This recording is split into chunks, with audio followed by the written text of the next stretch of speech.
Happy to have you here for part 4 of our Attendance Solutions Network webinar series.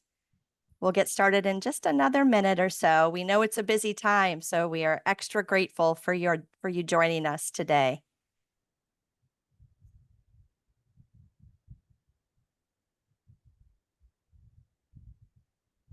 Okay. Excellent. I'm going to go ahead and dive in then. So again, thanks so much for joining us for our last of a 4-part webinar series. Today, we're going to just talk a little bit about last week's session, and then we'll allow Dr. Bob Belfans once again to lead us through a presentation. Today's focus is on aligning existing resources and forming strategic partnerships. We'll share more tools and resources for you. And again, I'll offer up 2 examples, good strategies at work. We'll be hearing from Newark Board of Education and their partnership with communities and schools, as well as Stephanie Gregory from Tulsa Public Schools. And then we'll go ahead and begin some breakout group discussions and invite you all to share with each other. Thank you so much.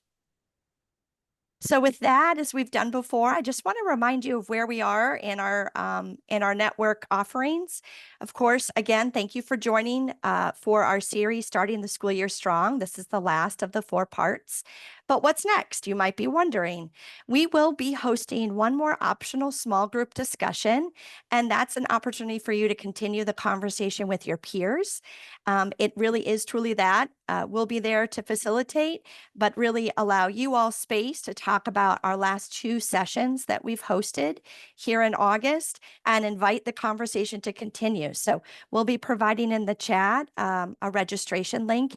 And of course, when we send out a reminder about today's webinar series or webinar, we'll also share the link again.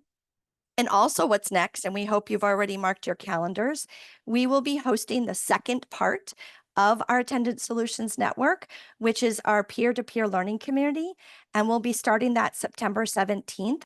We've decided to keep it at the same time frame as these so as to not confuse anyone, and there will be a link in the chat and also when we send this out for you to register, and we hope that you will. And like these, we invite you to also think about those of your peers closest to the work, and perhaps as we send out the agenda, or you know that there's someone who missed out on these webinars but wanted to engage, we invite you to do that.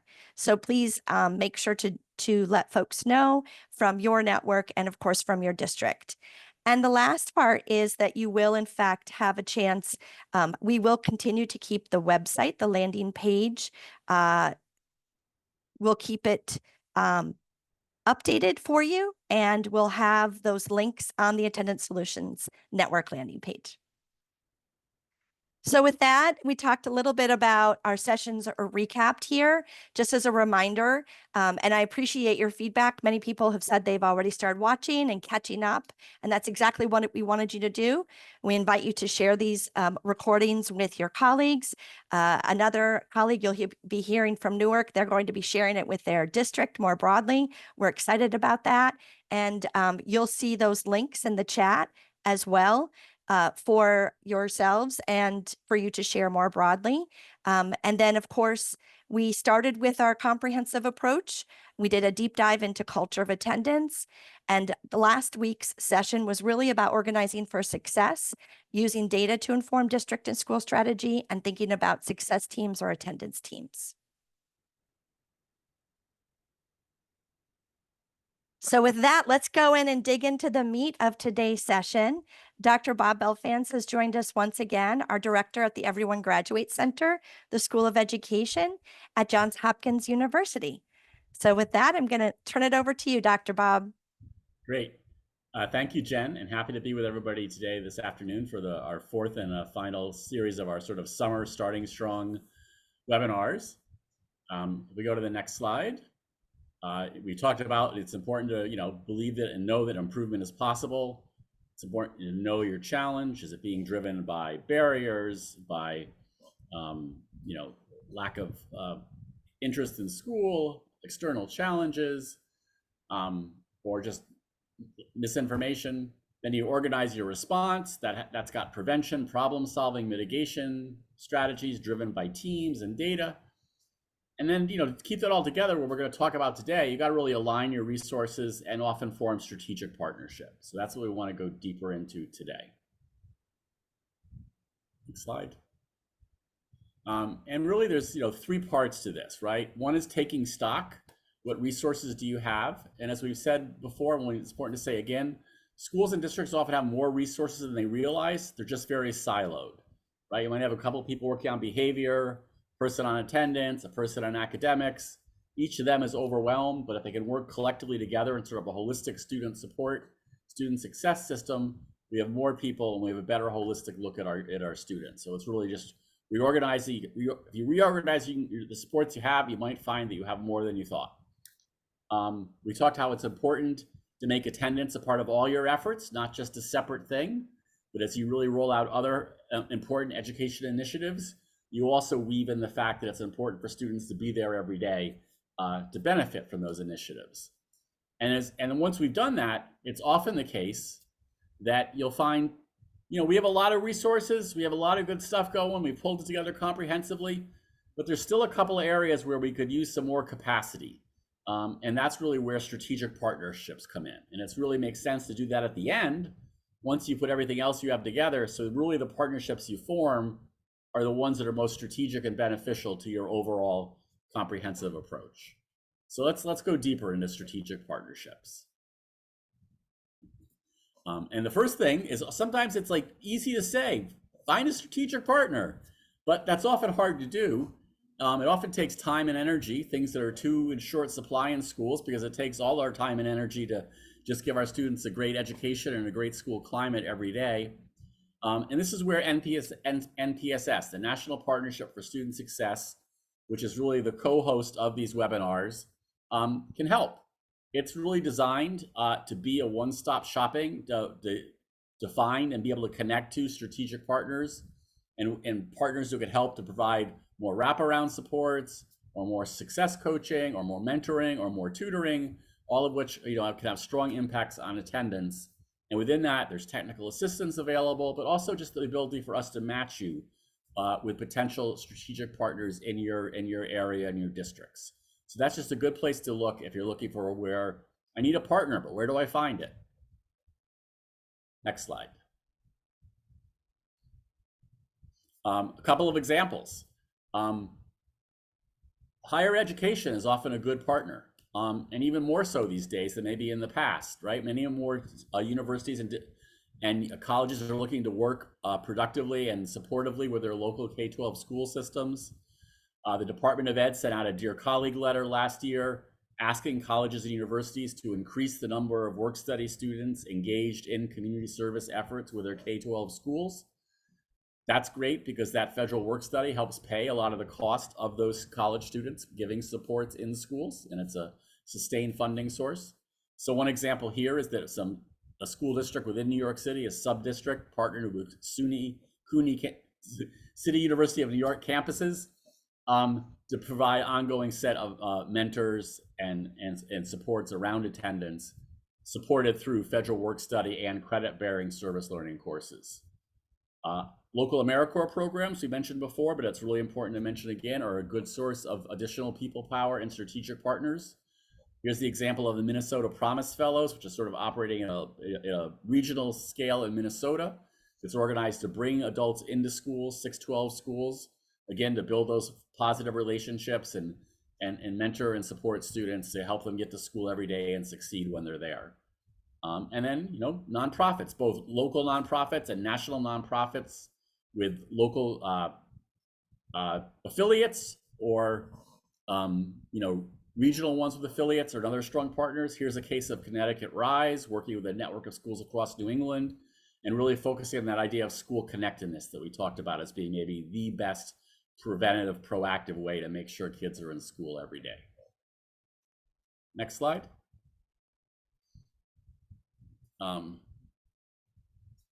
Another good example is some strategic partnerships that have been formed to help spread success coaching. You've heard some of our districts talk about this. This again is that caring adult, can be a school staff, can be a nonprofit partner, can be a combination of both. that for a subset of kids that are chronically absent, it's just interacting with them multiple times a week, often very short sessions and then some longer sessions, to really have that continuous presence that they know the student, they want the student, they know if they're not there, they're going to try to help them have a good day when they are there. That just sort of continual sort of adult presence and support for a subset of kids is often very critical to getting good attendance. Here, City Year, National Nonprofit AmeriCorps program, is partnering with California Volunteers, itself composed of 8 AmeriCorps programs and 15 school districts, to really grow this idea of student success coaches in a larger network across multiple districts. And if we go to the next slide, we can see a little more detail on that. So they're sort of throughout the state of California. So far, they've got 500 student success coaches. These student success coaches are from these 8 different AmeriCorps programs that are working collectively together to support these districts.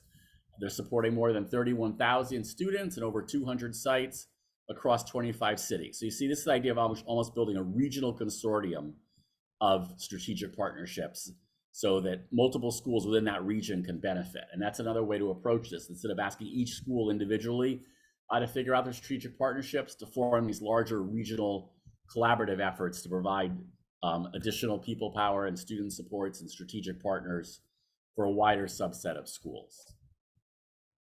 Next slide. Another good way to sort of build up strategic community and strategic partnerships is through community schools. And the federal government has a program to support full service community schools, sort of an annual grant and technical assistance program. There's some good examples and resources here from schools that are presented in some other of our sessions on how community schools can be used to sort of bring the community together into the school, to really deal with those barriers that are preventing students from being in school, because it's often hard for the school staff themselves to really solve some of those barriers. So that's another good approach to sort of community and strategic partnerships. Next slide.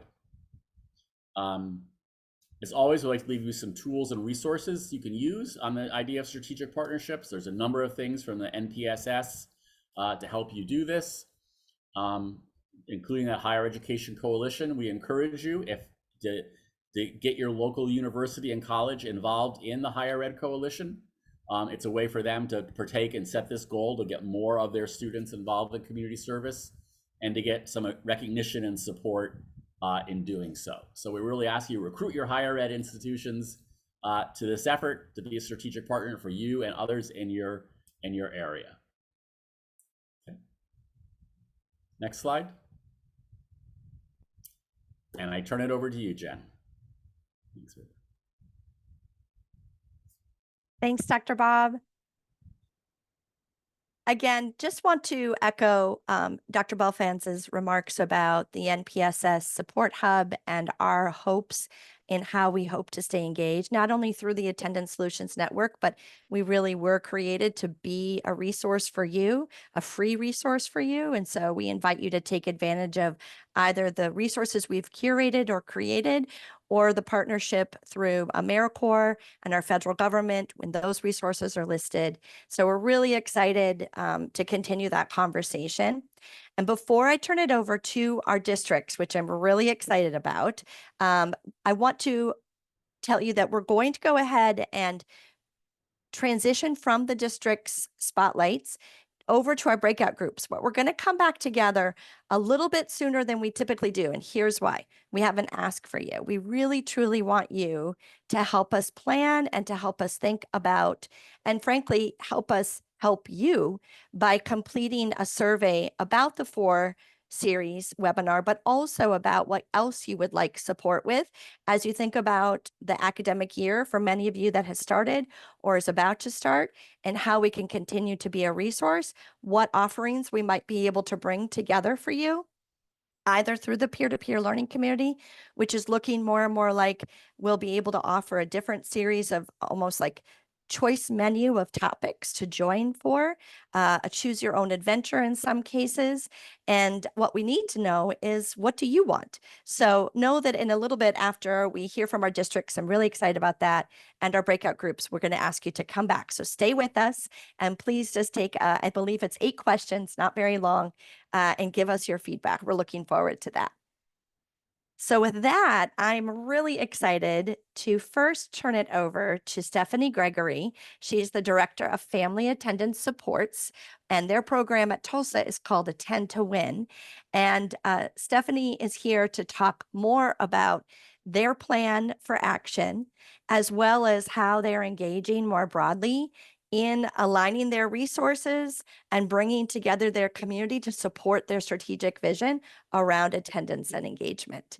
So with that, I would love to turn it over to Stephanie Gregory and invite you to come off mute. We'll make sure to spotlight you as well and talk us through the work that you're doing, please. Thank you, Jen. I'm really excited to share a little bit more about Attend to Win today and how Tulsa Public Schools has developed a comprehensive strategy to tackle chronic absenteeism. So this is some of the material that we've created. I'm really jazzed about our comms team and the way that we've worked cross-functionally to develop some materials, but our tagline is "Every day counts on your path to graduation." And so Attend to Win is very new. We have a new superintendent in our district who has made chronic absenteeism a top priority because we're facing about 45% chronic absenteeism in our district. And so I have come up with Attend to Win, which is a comprehensive strategy based on research from Attendance Works and the models there. We worked with Hetty Chang in 2018, 2019, when our now superintendent was leading out the attendance work. And we're really excited about some of the foundational elements that we've laid out. I want to talk a little bit about our strategy as a whole to lay some context for how we hope to continue engaging with the community and aligning resources for some strong interventions. So this is the strategic organization of what Attend to Win looks like. We have targeted our work into 3 major buckets with the district office, school sites, and then community partnership. So the district office is working to align really tier 1 supports and working to build a culture of attendance as a district. We have 77 schools, and we have some guidance that we rolled out district-wide to our sites. We have every site should create a goal around ADA and chronic absenteeism. Every site is expected to have an attendance team that meets weekly, and every site should own a tier 1 strategy that's led out by the school leader who is setting a culture of attendance and setting the tone at their site, and with the supports of the district through Attend to Win. And every site we're asking to use an attendance success plan. We also have some sites that we're piloting some exciting initiatives at. We have 14 sites that have been identified as MRI sites. Those are sites that need the most rigorous intervention, and it's based on our state report card here in Oklahoma. Those sites will have the support of what we're calling attendance recovery coordinators. We have 3 of those positions district-wide, so we're targeting those supports at our MRI sites. We have a pilot program, which I'll talk a little bit more about, called Attend to Win Friend, which is a homegrown version of the success mentoring, and we're aligning with partners there. We also have asked sites with 20% or more chronic absenteeism to hire a full-time parent involvement facilitator, or PIF, to help support a welcoming environment and increase school connectedness. We are excited to launch a pilot this fall with talking points. We have over 20 languages in our district, and we're excited to communicate more with families in real time around number of absences. And we're excited to pilot some unique incentive opportunities through our foundation. We know, though, that we can't do this alone, and we need help from the community. And as Jen mentioned, we have so many resources, and as Dr. Balfons mentioned, we don't want to work in silos anymore. We know that we need to work in sync, and we all need to row in the same direction to really move this work and enact as much change as we can. So we're working with strategic partners like the City of Tulsa, and I'll talk a little bit about how the mayor of Tulsa is supporting us. An organization called Impact Tulsa, who's helping us lead a citywide data collaborators group. Shout out to all the citywide Tulsa data collaborators that are on this call today. And they're also helping us lead out a community action forum. So I'll talk a little bit about Attend to Win Friend. It's a mentor pilot at our pilot school site. So mentor pilot at our MRI sites, where a chronically absent student is paired with a caring adult in the building and they will be checking in with them at least once a week, logged on our data dashboard. So this is where that cross-functional work has become really important in aligning attendance and ensuring it's extremely integrated with our MTSS structures. And we had a data dashboard already in existence, but we've worked with our continuous improvement and development team to create some new tools on our data dashboard so that we can capture and measure our impact of these pilots. And we'll continuously monitor and adjust, and we'd love to continue to update you guys on how those pilots are going. We also would like our mentors to make a personal phone call when our students are not at school. And a few notes on Attend to Win Friend. As I mentioned, this is a homegrown Tulsa effort that came from our board president, our Board of Education president, attending a session from the Council of Great City Schools. But we know that we have partners like City Year in our schools already, and we have other partners like Growing Together, who's also on this call today, who's a community and schools program that offers support to our students already. So we want to work to continuously integrate and expand the impact. And so we want Attend to Win Friend to be part of what partners can also do to help support students. And we want to maximize impact by working together. We're currently looking for funding to grow the program, so we hope that we have even more mentors in the next school year, but we're excited to see how it goes in our pilot sites this year. I talked a little bit about the community action that we are seeking and continuing to grow thanks to our partners at City of Tulsa and Impact Tulsa. As a community and as a district, we've identified 4 major levers of what we think are community impact levers. So we know as a district, we need to work to increase school connectedness, and we know that we need to raise awareness and bring down any misconceptions that we can by communicating more with families. But we know that over 84% of our students live in poverty, and there are definitely some levers outside of the school district that we need support with. So transportation, housing insecurity, Tulsa has high eviction rates, and health, physical and mental, and community safety. So this is like loose dogs in the neighborhood and ensuring that students feel safe when they're walking to school. So our work with City of Tulsa started on February 7th. As I mentioned, this work is really new, and we spent the spring of 2024 knowing what our challenge is and working to understand where we can have entry points with community partners. And this was a great opportunity for our new superintendent, Dr. Johnson, who's pictured below, with our mayor, Mayor G.T. Bynum, to launch Attend to Win Day, which is February 7th now. And that was really a call to action for the community, for us to ask folks to raise their hand and to really see the role that they play. Our message is that we all have a role to play in this, whether you are an employer or if you employ students, if you employ parents or caregivers of our students, or if you have a clinic that you run. We feel that the whole community has a part to play, and we'd like to increase awareness and partnership there.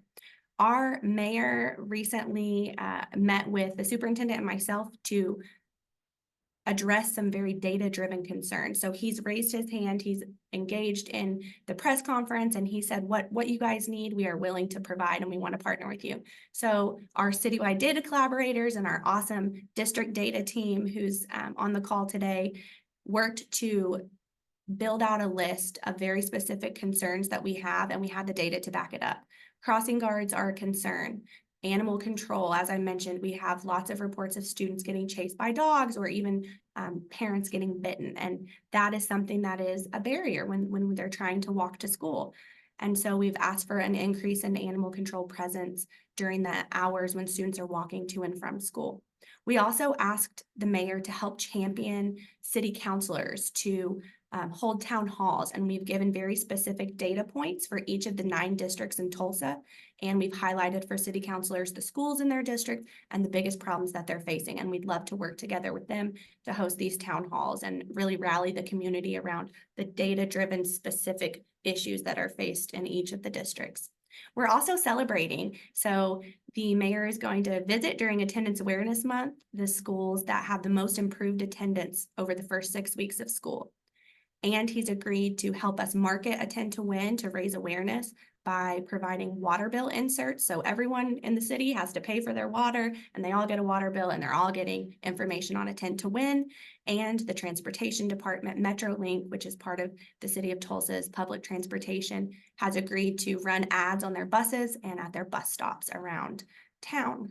It's also an election year, so we're thinking ahead about future mayoral candidates and who's interested in continuing to partner with us. So we have an organization called Action, and they're a community organizing group who is bipartisan in Tulsa, and they've been working to rally the community around what's important to the community. And it turns out things that are important to the community are important to us as a school district, as we hope, and we're so happy to hear. And they're helping us hold mayoral accountability sessions, or they're holding mayoral accountability sessions, which is helping us to push the issues that are important to us so that we can continue to have support from the City of Tulsa. Impact Tulsa is another partner that has helped us, again, like I mentioned, build a citywide data contributors group. And that is a group of over 10 different organizations, including United Way, who's on this call today, City Year, our own district employees, and organizations like Family and Children Services, who have come together to look at how we can pull our numbers together to really make data-driven decisions and hone in exactly where the issues are, because we know 45% is a very intimidating number, and we've got to start breaking it down to truly understand where we can make the most difference. Part of what I didn't mention with our success plans and our Attend to Win Friends is that that is our opportunity to get a lot of student level data. So we're trying to do both. We want to know where in the community we can really hone in and tackle the areas that we have clear paths forward. And same thing with the students. We know we have the 4 broad root causes, but how can we start to understand what each student needs or what trends are at each of our 77 sites?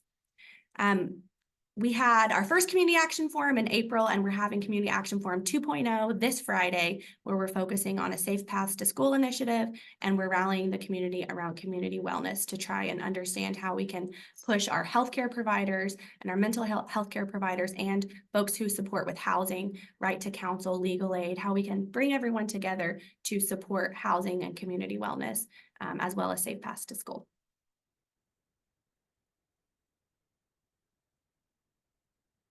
That was all that I have. Thank you guys so much, and I look forward to updating you on all of these new pilots and initiatives. Stephanie, I know that is a lot, and I wonder, here, we're going to move over to Newark Board of Education, and if time allows, we might offer a space for a few questions, but thank you for sharing your comprehensive plan, and we'll be sharing some additional resources at the end of our district's strategies, good strategies at work, and then, of course, I know Stephanie has been very open to sharing. If you need something or you want to learn more about something, we invite you guys to all connect offline as well. Edwin, I'm so happy to have you here, our Director of Attendance at Newark Public Schools, Newark Board of Education in New Jersey, and also their partner, their community partner, Communities and Schools, which is also a technical assistance lead of ours at the NPSS Support Hub. So we want to talk a little bit first with Edwin about his attendance strategy, his chronic absence and engagement strategy that fits into that, and of course, how partnership has supported that work as well. So we invite you, Edwin, to come off mute, and we'll spotlight you and give you some space before turning it over to Dr. Shauna Finley from Communities and Schools. Thank you. Hello, everyone. I'm extremely appreciative of the opportunity to share some of our successes at the Newark Board of Education. As we face the daunting task of combating chronic absenteeism post-COVID, data was crucial. It was critical in, number one, understanding the challenge that lay ahead. Number two, developing a plan of attack. And three, measuring the progress we made.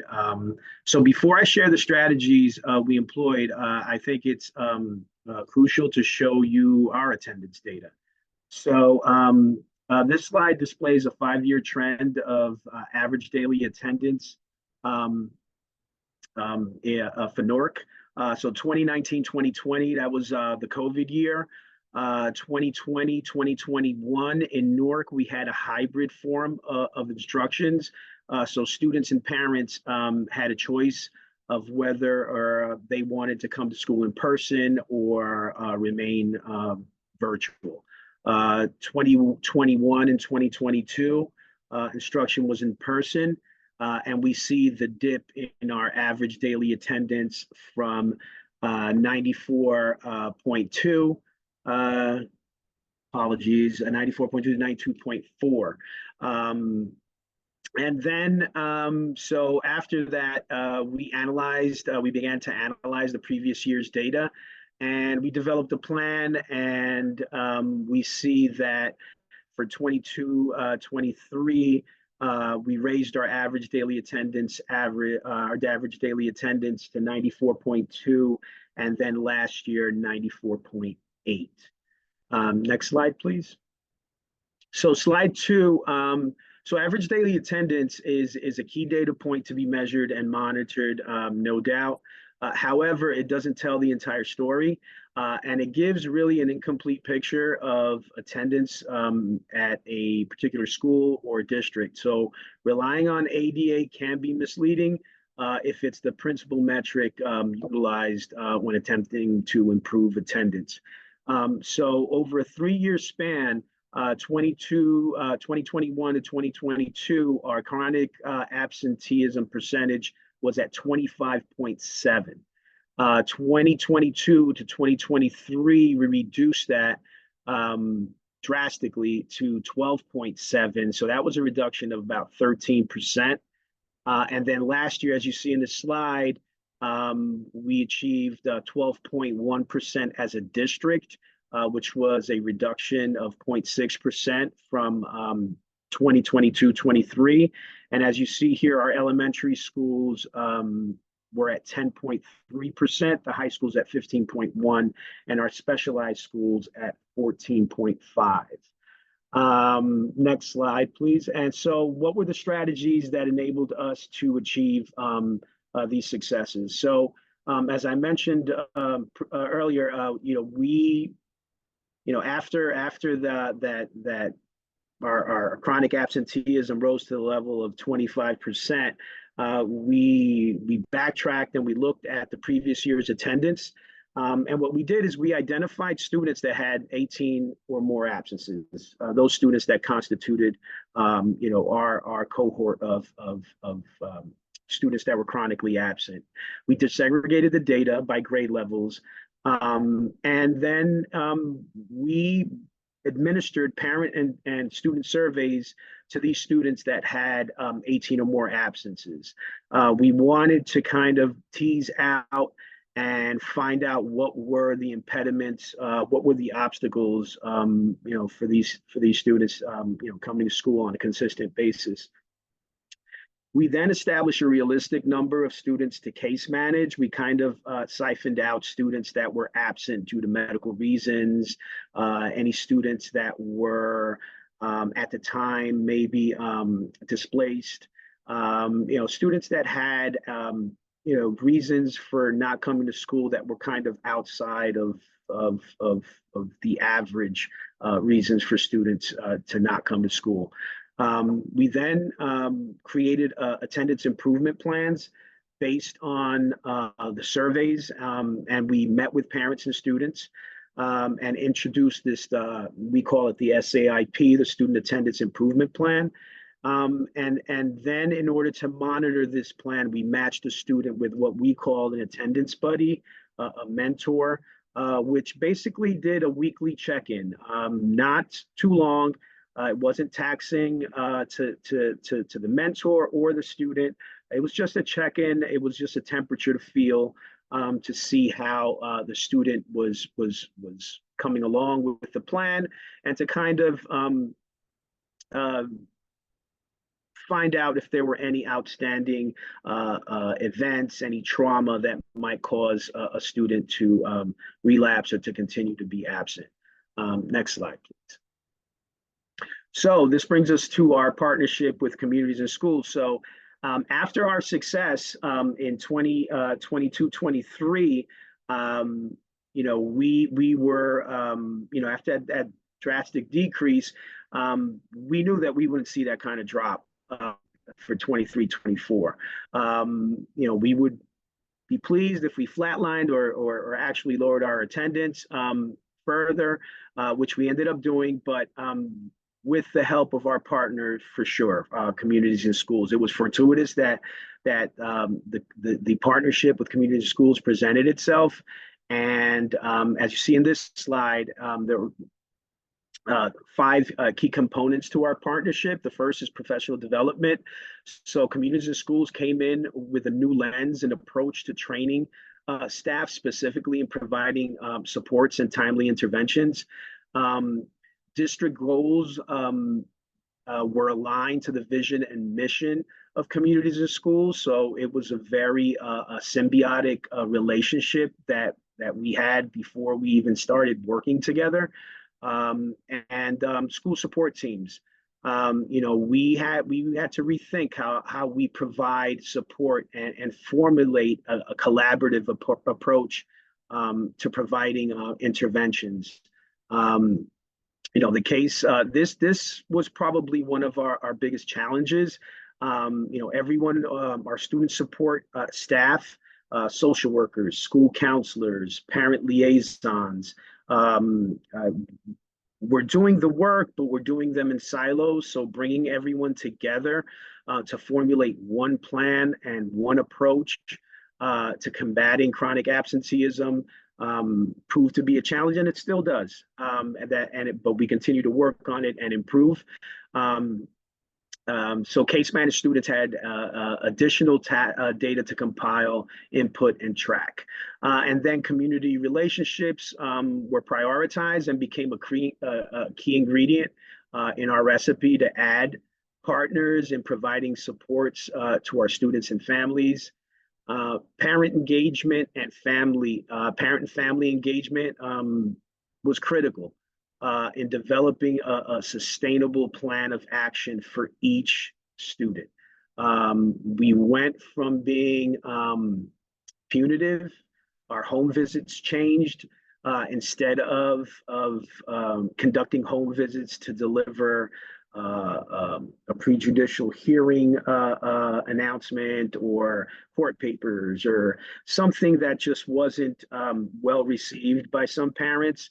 We're still in the process of changing and converting our approach, but it is changing thanks to this partnership and continued support and monitoring. Even after the student was no longer chronically absent or exhibited bad attendance behaviors, they continue to be a part of that case managed group, and that data continues to be collected and inputted and studied by both the Newark Board of Education and communities and schools.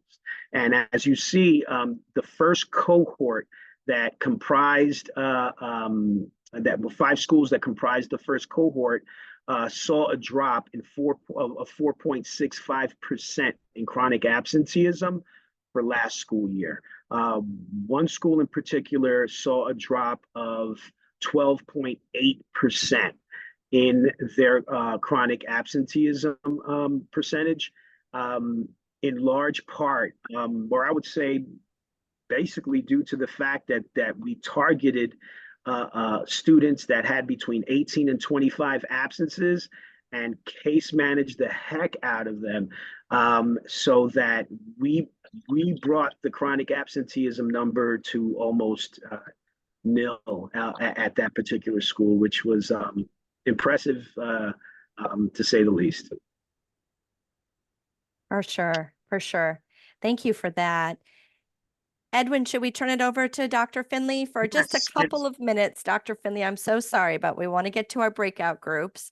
If you could just talk a little bit from your perspective as the community partner, some of the things that you were focused on in supporting Newark Board of Education in Newark, New Jersey. Well, good afternoon, everyone. And as always, thank you for supporting us, NPSS team. And Edwin, thank you to you and the Newark Board of Education for your collaboration and your partnership. This was really about scaling. We want to take a deeper dive to see what happens when we have communities in schools and districts as a partner, and then do some comparative analysis on what happens when communities and schools is not a partner, so to speak. So in the next couple of years, you all will have some research and some data and some evidence to that'll talk a little bit more about our impact that we're having specifically on our licensed partners. But I just want to hone in on some opportunities for us to collaborate and partner with you, because you heard from Newark Board of Education just the impact that our partnership has had on his district. His is one of many districts. You heard Tulsa Public Schools talk about growing together. They're also a partner that is delivering and supporting our students with integrated student supports. But this is an example right here of how we can engage with leaders, nonprofits, organizations, school districts, or nonprofits specifically moving forward. We have Ramp Up for Student Success. This is professional development, whereas you can have one of these courses, two of these courses, or all of these courses. It's a fee for service. So this is an opportunity to partner. It is our integrated student supports model, where we train you and you go forth and you implement the model in your community or your district. Next slide, please. There's also an opportunity to complete a self-assessment for integrated student supports, where we have a digitized link where we could send you if you're interested, and you assess where you are in this work of integrated student supports, from pre-planning to actually implementing the model of integrated student supports. There's an introducing of the assessment, the assess readiness, the creating the action plan, where you'll implement the plan, evaluate the plan, and then revise and continue. So there's an opportunity, and this one is free. It's a free service right now, a free support. So if you're interested in this, this is another opportunity to engage. And on the next slide, which is coming up, is our, oh, I'm sorry. It goes to my good friend, Jen. I apologize. Jen, I'm turning it back it's over to okay. you. Shauna, please, and I invite you in the chat to put, if you have particularly the free resources, if you have where they can go, please do that. I really appreciate you talking about really allowing districts to self-assess where they're at, so that you in turn, communities and schools, can meet them where they're at. So Absolutely. Absolutely. So I have, there's a team on here. We have my research crews on here. I can see them all. And I just want to say thank you to them for all showing up. So we'll get that to you. And I know you're going to push the slide out later, correct? Perfect. Yes. We'll make sure you have the current version then, okay? Thank you so much. Thank you. So I will go ahead and just quickly voice this over, but this will be in your deck. And we wanted to make sure you had some direct resources. We'll throw some of these in the chat as well. So you heard from Tulsa about their student attendance success plan.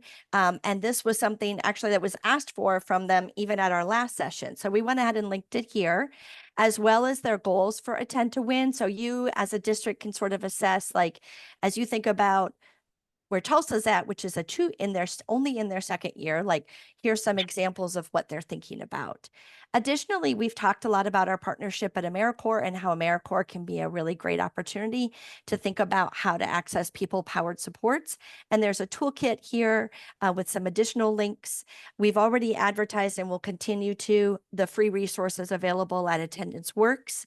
And of course, as we talked about, in addition to communities and schools, our NPSS Hub technical assistance leads have also additional resources that they have for free that you can look at and just see, like, as we think about district goals, how we intend to support all students to address attendance and engagement. What could we be doing around mentorship, success coaching, wraparound integrated supports, tutoring if needed, out of school or in school, and of course, thinking about post-secondary transitions and how we can help kids be successful on their path to career and success, and make it an interesting place at school for them to be able to access some of those opportunities.